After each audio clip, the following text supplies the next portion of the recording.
बच्चों, कल की क्लास में आप लोगों ने ये जाना कि जूलियस प्लगर ने किस तरह से कैथोड रेस की डिस्कवरी की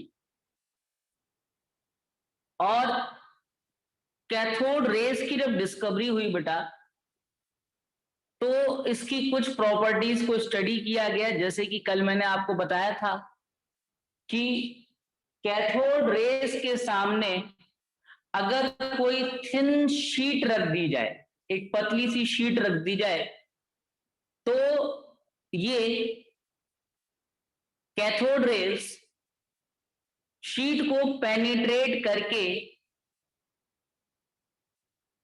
आर पार निकल जाती है।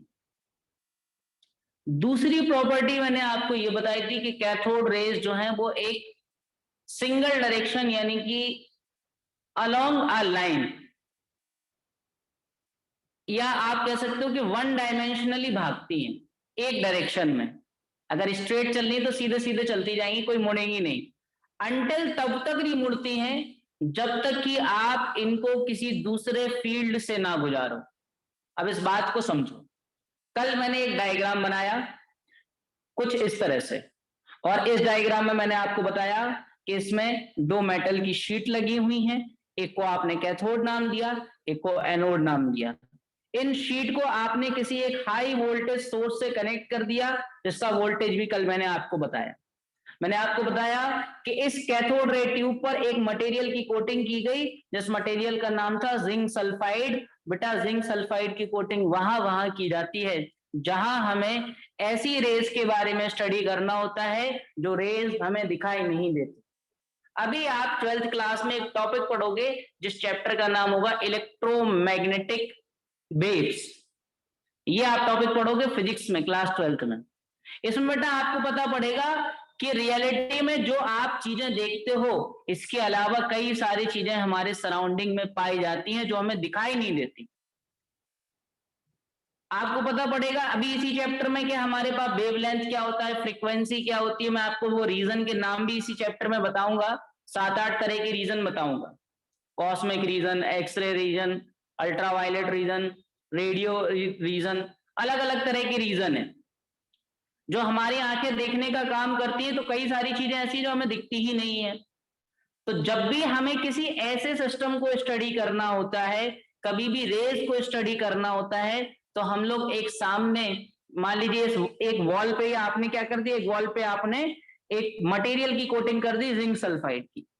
अब जिंक सल्फाइड पे अगर कोई रेस टकराएगी और वो रेस विजिबल नहीं है, अब रे तो आप देख नहीं लोगे कि रे आपको दिखाई दे रही हो सामने से आती हुई, तो ये रे भले ही ना दिखे पर आपको इंटेंसिटी दिखेगी, कहीं ना कहीं चमक को क्रिएट करेगा, एक तरह की इंटेंसिटी क्रिएट करेगा जेडएनएस। तो ये जेडएनएस की इसमें कोटिंग कर दी गई थी। और इसमें आपने एक चीज और की थी, इसमें बेटा आपने एक वैक्यूम पंप और लगा दिया था। ये वैक्यूम पंप का काम ये होगा कि अंदर अगर कोई चीज एयर वगैरह है तो उसको बाहर निकाल लिया जाए। फिर उसके बाद इसमें एक गैस भर दी गई थी जिसको कहा था हमने आयोनाइज्ड गैसेस। और ये जो गैसेस थी, इन गैसेस पर जो प्रेशर अप्लाई कर रहे थे, बहुत ही कम प्रेशर, 10⁻⁻5 एटीएम, इतना कम प्रेशर इस पर एप्लीकेबल था। तो इससे जो रेज निकली, ये रेज कुछ ऐसे निकली, ये रेज को इस तरीके से निकल रही थी फ्रॉम नेगेटिव टर्मिनल। बल्कि मैं इधर से ना दिखा के इसको इस प्लेट से दिखाता हूं, from negative terminal to positive terminal. ये नेगेटिव से पॉजिटिव की तरफ स्ट्रेट लाइन में भाग, ये हुआ रेस के लिए। ये नेगेटिव टर्मिनल से पॉजिटिव टर्मिनल की तरफ भागी। अब हमारा पर्पज ये था कि ये अगर स्ट्रेट लाइन में पॉजिटिव टर्मिनल की तरफ भाग रही हैं, तो एक साइंटिस्ट ने देखो क्या सोचा, उसका नाम था विलियम क्रुक्स।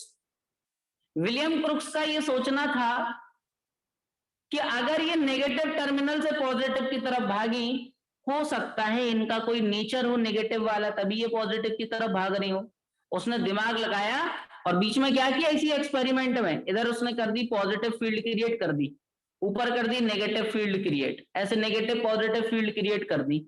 और इस एक्सपेरिमेंट को रिपीट किया। जब इसने इस एक्सपेरिमेंट को किया तो बेटा ये रेस कुछ इस तरीके से मुड़ गई, पॉजिटिव की तरफ मुड़ गई ये रेस।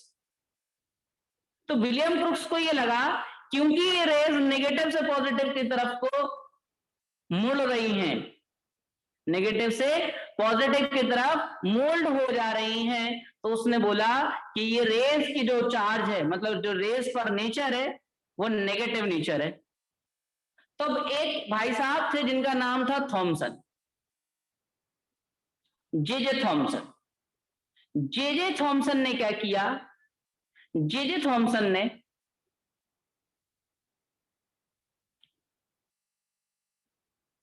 देखो, जे थॉमसन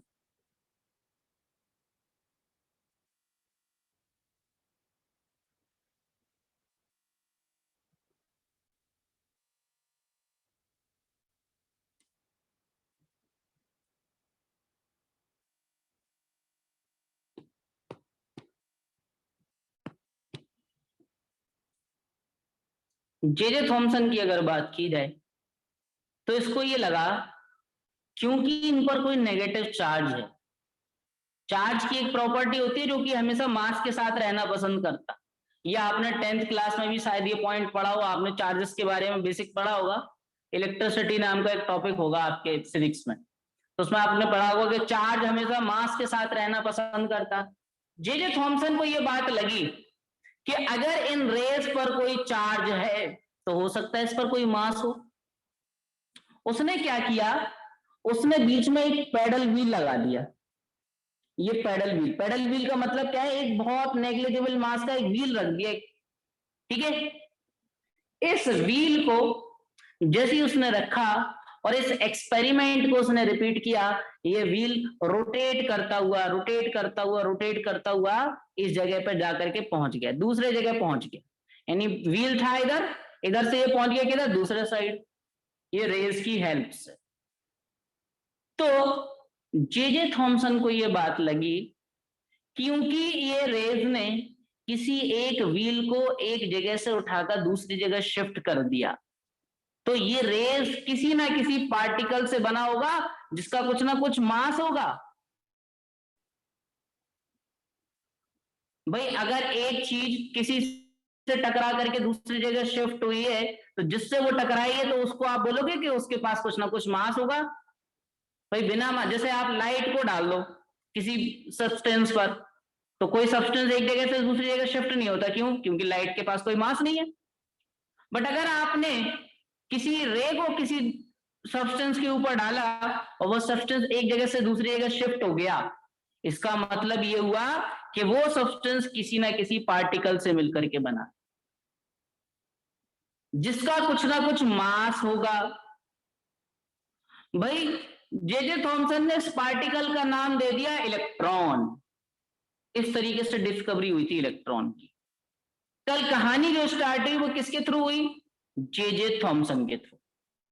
जे थॉमसन ने इसको स्टार्ट किया 1859 और किस चीज की डिस्कवरी की उन्होंने, कैथोड रेज की। उन्होंने कैथोड रेज की डिस्कवरी की। इस एक्सपेरिमेंट से विलियम क्रुक्स ने क्या बताया कि ये जो रेज हैं वो नेगेटिवली चार्ज से मिलकर के बनी हुई है, तभी ये पॉजिटिव फील्ड की तरफ अट्रैक्ट हो रही है। और जे थॉमसन ने जब इस पर पैडल व्हील एक्सपेरिमेंट किया, मतलब बीच में एक पैडल व्हील एक ऑलमोस्ट नेग्लिजिबल मास का व्हील लगा दिया। जब उसने इसको करंट पास किया तो उस रेज ने इस पैडल व्हील को एक जगह से दूसरी जगह शिफ्ट किया, तो उसने कहा कि नहीं यार यहां पर इन रेज का कुछ ना कुछ मास भी होगा, यानी कि ये रेज जो है वो किसी न किसी पार्टिकल से मिलकर बनी होंगी। इन पार्टिकल का नाम पड़ गया बच्चों इलेक्ट्रॉन। इस तरह से डिस्कवरी हुई इलेक्ट्रॉन। अब एक बंदा था जिसका नाम था गोल्डस्टीन।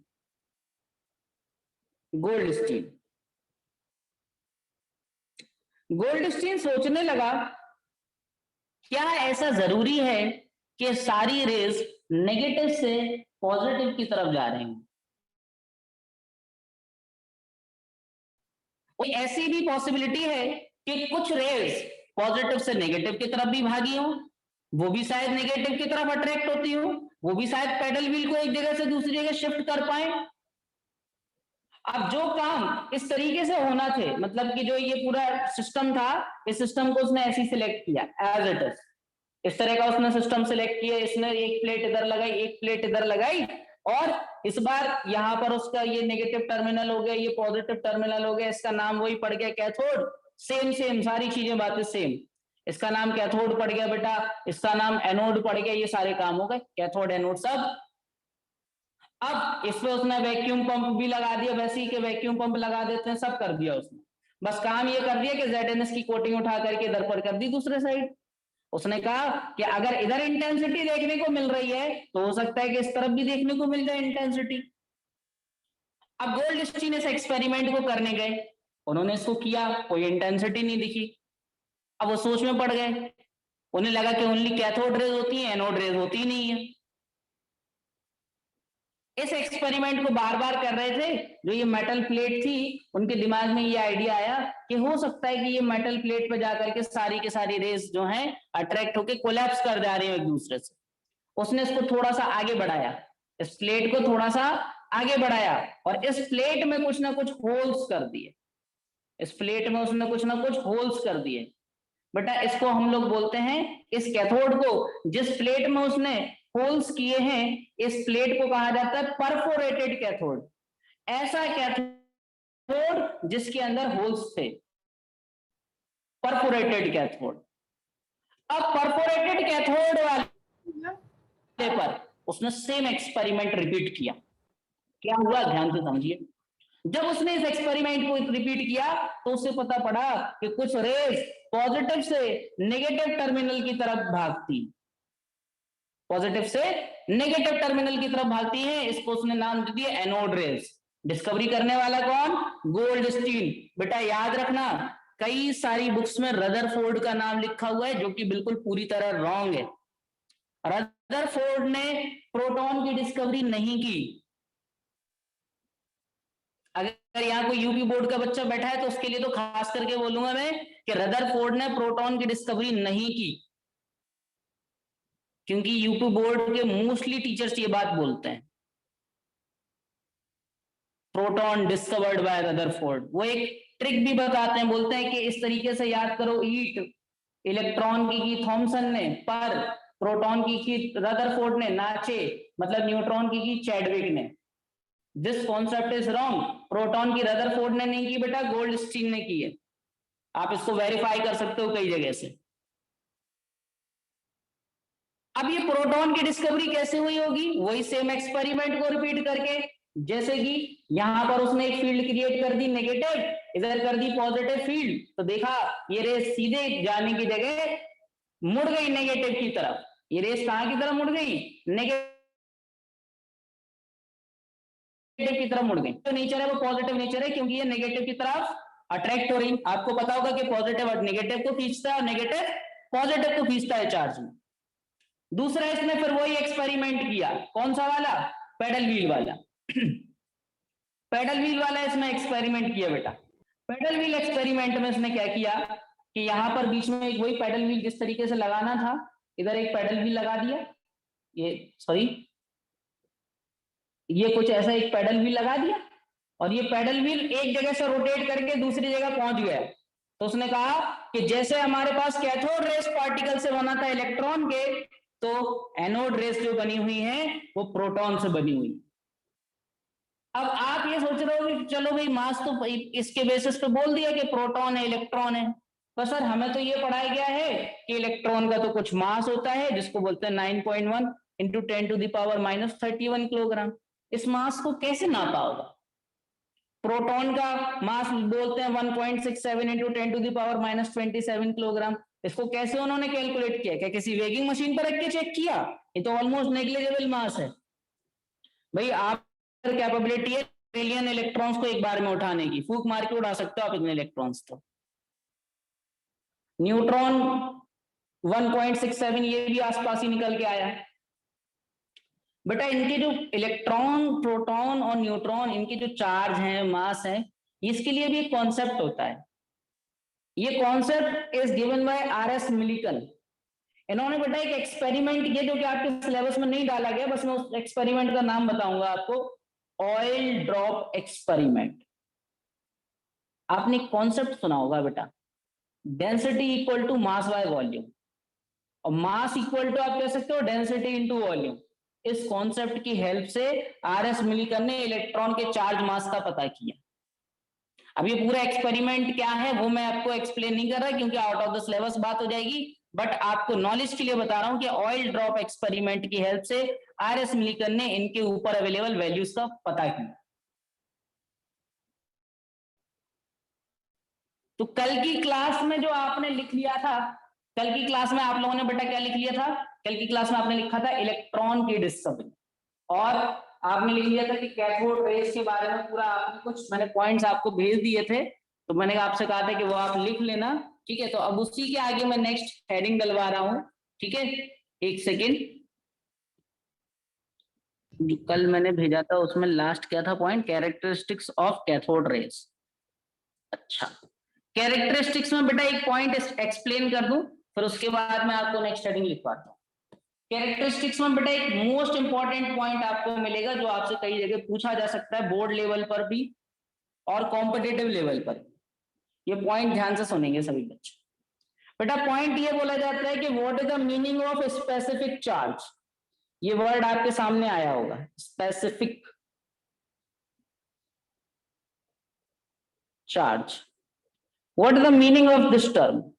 बेटा किसी भी सब्सटेंस के ऊपर अगर कोई चार्ज अवेलेबल है और उसका कुछ मास है, तो चार्ज और मास का जो रेशियो निकाला जाता है that is known as specific charge. जैसे इलेक्ट्रॉन का हमें पता है कितना होता है, 1.6 into 10 to the power minus 19 coulomb. Proton का हमें पता है 1.6 into 10 to the power minus 19 coulomb. इसका नेचर नेगेटिव है, इसका नेचर पॉजिटिव होता है, ये हमें पता है। तो इसका नेचर पॉजिटिव होता है। न्यूट्रॉन पे तो कोई चार्ज होता ही नहीं है। तो अगर इलेक्ट्रॉन के चार्ज को आप मास से डिवाइड कर दो, यानी 9.1 into 10 to the power minus 31 से, और इसको 1.67 into 10 to the power minus 27 से, तो बेटा आपके पास स्पेसिफिक चार्ज निकल करके आ सकते हैं इलेक्ट्रॉन और प्रोटॉन के। ये कैलकुलेशन आप खुद से कीजिएगा, मैंने आपको लिखवा दिया है, मैंने वैल्यूज भी मेंशन कर दिए हैं, बट आप एक बार खुद से कैलकुलेशन कर लोगे तो आपको याद रहेगा कि स्पेसिफिक चार्ज ऐसे निकाला जाता है। एक नंबर में ये क्वेश्चन बोर्ड लेवल पे भी कई बार बन जाता है, calculate the specific charge of electron proton, या किसी का पार्टिकल का आपको चार्ज और मास डायरेक्टली दे देगा और कहेगा calculate the specific charge of that substance object particle, जिसकी भी बात करें। क्या सभी बच्चों को समझ आ गई बात, स्पेसिफिक चार्ज क्या होता है या प्रोटॉन इलेक्ट्रॉन की डिस्कवरी कैसे हुई? सर प्रोटॉन की डिस्कवरी में प्रेशर सेम रखा गया। हाँ, प्रोटॉन की डिस्कवरी में प्रेशर जो है वो कम रखा गया था, लो प्रेशर रखा गया, सेम तो नहीं बोल सकते हैं, लो प्रेशर रखा गया। ये दोनों जो एक्सपेरिमेंट हुए वो अप्रोक्सीमेशन में हम लोग बोलते हैं प्रेशर, क्योंकि उन्होंने ये जब एक्सपेरिमेंट कर रहे थे तो लिखते टाइम उन्होंने प्रेशर का एग्जैक्ट वैल्यू नहीं लिखा, तो हम लोग ये मान के चलते हैं कि लो प्रेशर का मतलब काफी लो प्रेशर रहा, वो 10 to the power minus 5 atmospheric pressure. क्योंकि इस एक्सपेरिमेंट को कई लोगों ने फिर रिपीट भी किया, आज के टाइम में भी आपको ये एक्सपेरिमेंट देखने को मिल जाएगा, यूट्यूब वगैरह पे बहुत से लोग करते रहते हैं ये एक्सपेरिमेंट, ठीक है। तो अब तो अच्छी बात है कि आपके पास इंटरनेट अवेलेबल है, आप आराम से चेक कर सकते हो सेम एक्सपेरिमेंट कैसे हुआ था, ठीक है। तो प्रेशर उन्होंने लिख के नहीं दिया था, बट ये एक्सपेरिमेंट जो पॉसिबल हो पाया वो लो प्रेशर पर हुआ है। Any other doubt to anyone?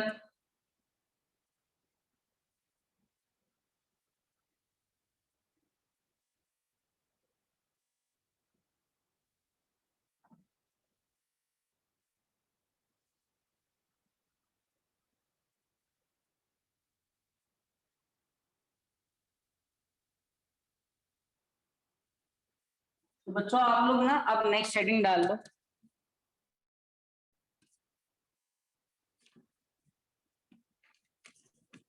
जैसे आपने इलेक्ट्रॉन की डिस्कवरी डाला था वैसे आप हेडिंग डालोगे,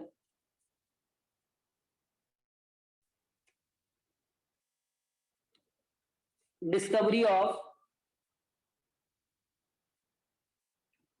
कैथोड रेस के। एक सेकंड, कितने पॉइंट्स हो गए थे कैथोड रेस के जो पॉइंट्स आपको भेजे गए, वो पॉइंट्स थे only 7। The ratio of charge, ठीक है, इसका वैल्यू बेटा निकाल लेना 1.176 के आसपास आएगा इंटू 10। तो अब नेक्स्ट हेडिंग डालो, that is discovery of anode rays and proton, discovery of anode rays and proton,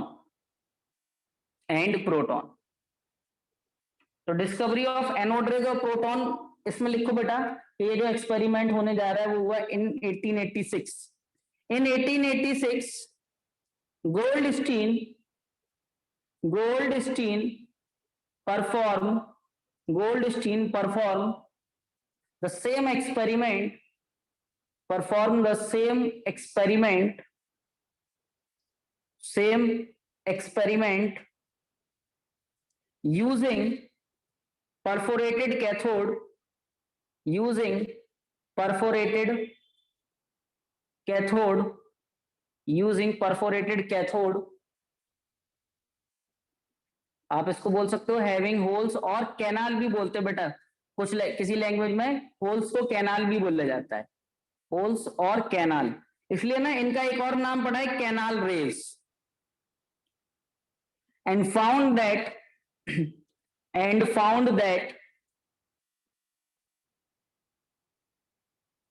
rays are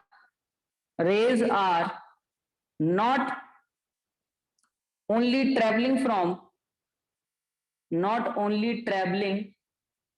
from cathode to anode, but simultaneously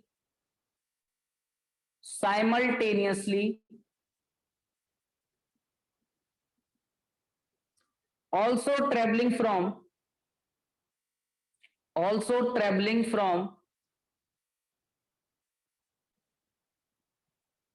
anode to cathode, and passes through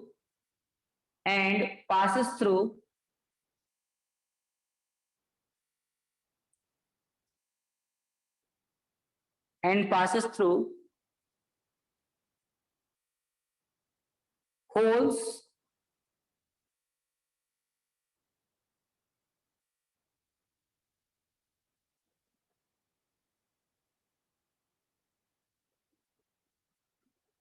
और canal, कोई भी word use कर सकते हो, canals of cathode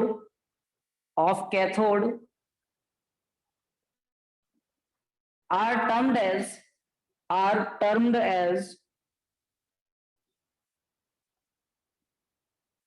canal raise और anode rays, तो ये पूरा लिख लो, फिर मैं इसका डायग्राम भी ओपन करता हूं तो आप वो डायग्राम भी बना लें। हेडिंग जी, discovery of anode rays and proton, पहले इसको लिखो।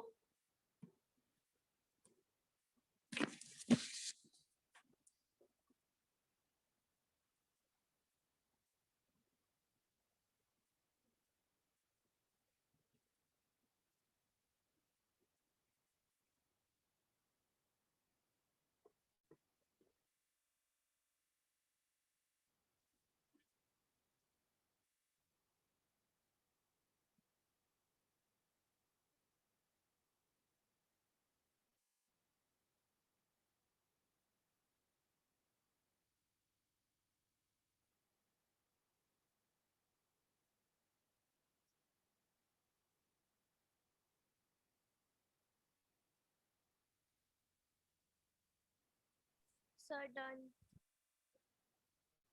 सभी का बन गया?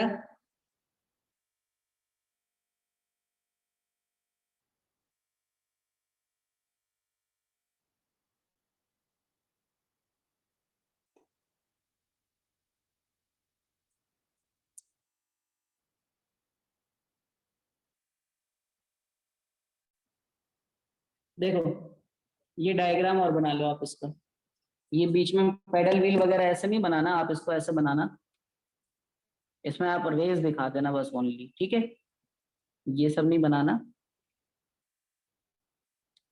ये इस तरह से इसमें रेस दिखा देना, इसको नाम दे देना कि दीज आर एनोड रेज, ये एनोड रेज है, तो इसको भी बना लो।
बना लो तो इन्फॉर्म कर देना मुझे।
बन गया सर।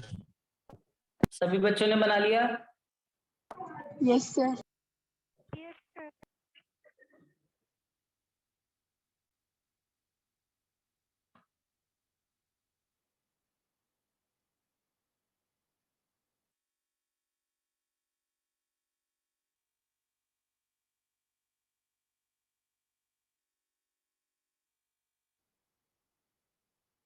देखो नेक्स्ट हेडिंग लिखो बेटा, प्रॉपर्टीज या characteristics of anode raise, anode rays. तो बेटा इनकी अगर प्रॉपर्टीज या कैरेक्टरिस्टिक्स की बात की जाए तो they have the same characteristics or properties as cathode rays, like they also travel in a straight line, they also penetrate a thin sheet of metal which is placed in the way of anode rays,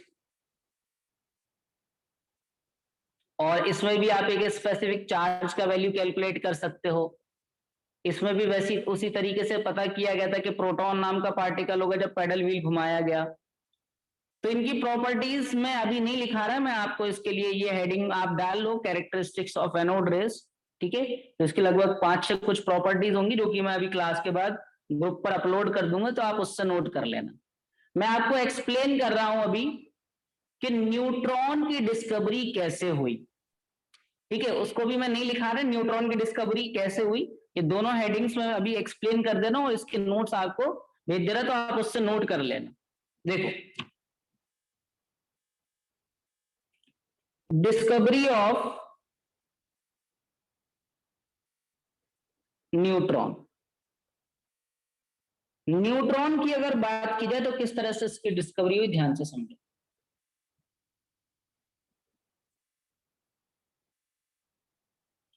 1932 का time था।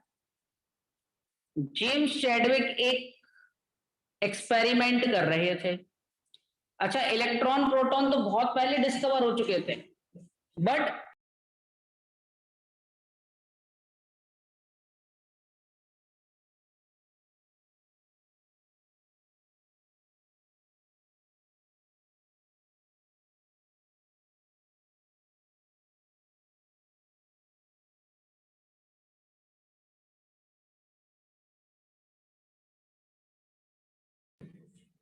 देखो 1932 में James Chadwick एक experiment कर रहे थे। उस experiment पर इनको कुछ बातें पता पड़ी। मतलब इलेक्ट्रॉन प्रोटॉन इससे लगभग 30-40 साल पहले डिस्कवर हो चुके थे, और सबने ऐसा मान लिया था कि जहां मास होगा वहां चार्ज होगा, या जहां चार्ज होगा वहां मास होगा। और हम लोग इलेक्ट्रिसिटी में भी बहुत आगे बढ़ चुके थे। पर एक एक्सपेरिमेंट के दौरान हमें ये बात क्लियर हुई कि ऐसा कंपलसरी नहीं है कि जहां मास हो वहां चार्ज हो। हर एक बॉडी पर पहले ये माना जाता था कि उस पर कुछ ना कुछ चार्ज होगा। आप सोचोगे सर हम पर तो कोई चार्ज नहीं है। बेटा आप पे चार्ज है, पर नेगेटिव और पॉजिटिव इक्वल है, इसलिए आप न्यूट्रल हो। आप पे चार्ज है, बट नेगेटिव पॉजिटिव इक्वल होने की वजह से हमारी बॉडी कैसा फील करती है? न्यूट्रल। मतलब दुनिया की सब बॉडी पे चार्ज हम लोग मान के चलते थे, और ये मान के चलते थे कि अगर कोई चार्ज उस पर फील नहीं हो रहा है, इसका मतलब वहां नेगेटिव और पॉजिटिव इक्वल है, दैट्स व्हाई वो बॉडी न्यूट्रल फील करा रही है। बट उसमें रियलिटी में कुछ ना कुछ चार्ज है, इक्वल नेगेटिव और इक्वल पॉजिटिव। बट 1932 के एक एक्सपेरिमेंट से हमको पता पड़ा, एक न्यूक्लियर रिएक्शन से। अब देखो न्यूक्लियर रिएक्शन आप पहली बार देखने जा रहे हैं।